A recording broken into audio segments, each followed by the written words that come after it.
আহমদিয়া মুসলিম জামাত বাংলাদেশের ন্যাশনাল আমিরের উপস্থিতিতে অনুষ্ঠিত হলো পবিত্র কুরআন দিবস। সপ্তর্ষি মিডিয়া প্রতিনিধির পাঠানো ভিডিওচিত্রে এবার থাকছে বিস্তারিত। পবিত্র মাহে রমজানে আহমদিয়া মুসলিম জামাত ঢাকার যে সকল সদস্য সম্পূর্ণ কোরআন খতম দিয়েছেন ও সম্পূর্ণ কোরআন অর্থসহ পাঠ করেছেন এবং অর্থসহ পাঠকালে যেসব নতুন নতুন বিষয় প্রথমবার তারা শিখতে পেরেছেন বা জেনেছেন, তাদের নিয়ে আহমদিয়া মুসলিম জামাত ঢাকা আয়োজন করেছে এক মনজ্ঞ অনুষ্ঠান। 24 এপ্রিল রোজ শুক্রবার বিকাল 3টায় ঢাকার বকশীবাজারস্থ আহমদিয়া মুসলিম জামাত বাংলাদেশের কেন্দ্রীয় জামে মসজিদে পবিত্র কুরআন দিবস শিরোনামে চমৎকার একটি অনুষ্ঠানের আয়োজন করা হয়। এতে সভাপতিত্ব করেন আহমদিয়া মুসলিম জামাত বাংলাদেশের ন্যাশনাল আমির আলহাজ মাওলানা আব্দুল আওয়াল খান চৌধুরী এবং এতে আরও উপস্থিত ছিলেন আহমদিয়া মুসলিম জামাত ঢাকার আমির জনাব এস.এম. ফয়জুল হক। দিবসের কার্যক্রম শুরু হয় পবিত্র কুরআন থেকে তেলাওয়াতের মাধ্যমে।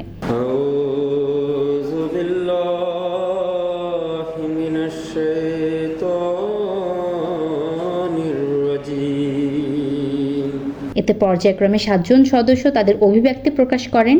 পবিত্র কুরআন অর্থসহ পাঠকালে তারা যেসব বিষয় নতুন জেনেছেন এবং শিখেছেন এ বিষয়ে তারা হলেন জনাব মোহাইমেন উদ্দিন আহমদ প্রহর, জনাব তুহিন মাহমুদ, জনাব রাহুল আলী, জনাব পারভেজ আহমেদ ফারুকি, জনাব শফিক আহমদ খান, জনাব মোহাম্মদ জহিরুল ইসলাম মনি এবং জনাব নাজির হোসেন ভুইয়া। তারা বলেন, পবিত্র কুরআন অর্থসহ পাঠ করে আমরা অনেক নতুন নতুন বিষয় জেনে অনেক আনন্দিত ও অভিভূত। আল্লাহ তাআলার অশেষ ফজল, এবছর পবিত্র রমজান মাসে আমি সম্পূর্ণ কোরআন একবার অর্থসহ খতম দেওয়ার সৌভাগ্য অর্জন করেছি, আলহামদুলিল্লাহ। এবছর কোরআন অর্থসহ খতম দিতে গিয়ে বেশ কিছু আয়াত আমার কাছে নতুন মনে হয়েছে এবং আমার হৃদয়কে আলোকিত করেছে। বা আমি এই পুরস্কারের অন্তর্ভুক্ত হব, আল্লাহ তাআলার ক্ষমা লাভ করতে পারবো। সূরা ইউনূসের এই 92-93 আয়াত দুটি পড়ে আমার ফেরাউনের যে মৃত্যু সম্পর্কে যে ক্ষণ, কাল এবং স্থান যে ধারণাটা ছিল এতদিন, সেটা সম্পূর্ণরূপে একটু বদলেই যায়। কোরআন শরীফ যখন পড়ি তখন আমার কিছু মনের মধ্যে কিছু প্রশ্ন হয়, কারণ আমি জানি যে কোরআনেই সমাধান থাকে। আমরা বুঝি কম বা বুঝি না এরকম। আমি ইতিপূর্বে এই আয়াতটি অনেকবার পড়েছি।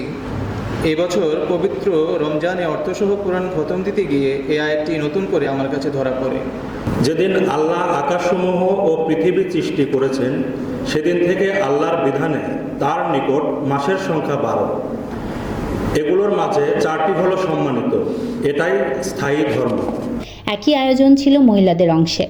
অনুষ্ঠানের এই পর্যায়ে ঢাকা জামাতের যে সকল শিশুরা মাহে রমজানে প্রথমবারের মতো পবিত্র কোরআন খতম দিয়েছেন, তাদেরকে নিয়ে আমিন অনুষ্ঠান করা হয়। শিশুরা একে একে মহতরম ন্যাশনাল আমির সাহেবকে পবিত্র কোরআন থেকে তালাওয়াত করে শোনান। তাদেরকে পুরস্কার হিসেবে পবিত্র কোরআন, চকলেট এবং অন্যান্য সামগ্রী আহমদিয়া ন্যাশনাল আমির তাদের হাতে তুলে দেন।